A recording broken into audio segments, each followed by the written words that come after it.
I wonder what image comes to mind when you hear the word angel, or if you were asked to draw an angel, what would it look like? On our Christmas trees in the cloisters, there are many angels. Most of them are perhaps white with sparkly and glittery wings, some clearly singing in an angelic way. They certainly don't look as if they're anything to be afraid of. But that is not the image our shepherds on those hills surrounding Bethlehem would have.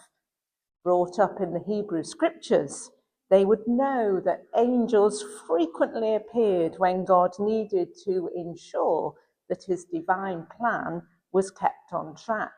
Sometimes they would be kindly ministering angels, giving succor to those in need, such as Hagar or Elijah.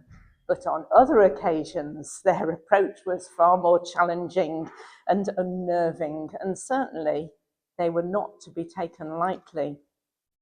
Whatever their approach, an encounter with an angel in the Hebrew scriptures usually meant things were about to change radically. Little wonder then that these men, used to the harsh climate and to tackling wild beasts that threatened their flocks, were terrified. Because not one, but a host of angels appeared to all of them. This was no dream, this was reality. The light in an otherwise dark sky was dazzling to the point of blinding them, and the appearance of the angels compelled them to leave their sheep and seek the Saviour King of whom the angels had spoken.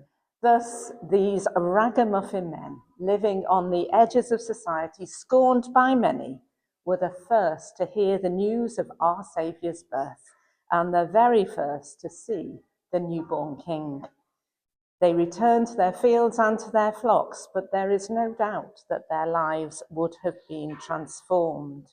Sometimes our lives can feel mundane. We may feel as though what we do is of little worth compared to what we see others achieving. But whilst we may not be witnesses to an angelic host like the shepherds, we are all called to go and see what the fuss is all about, to explore, and in exploring to encounter Jesus. And when we do, our lives will be transformed. We will know ourselves to be loved and precious in God's sight. And so this is my prayer for all of us this Christmas, that we are bold enough to explore, and in doing so, to encounter Jesus afresh and know ourselves to be loved and valued for who we are, precious children of God.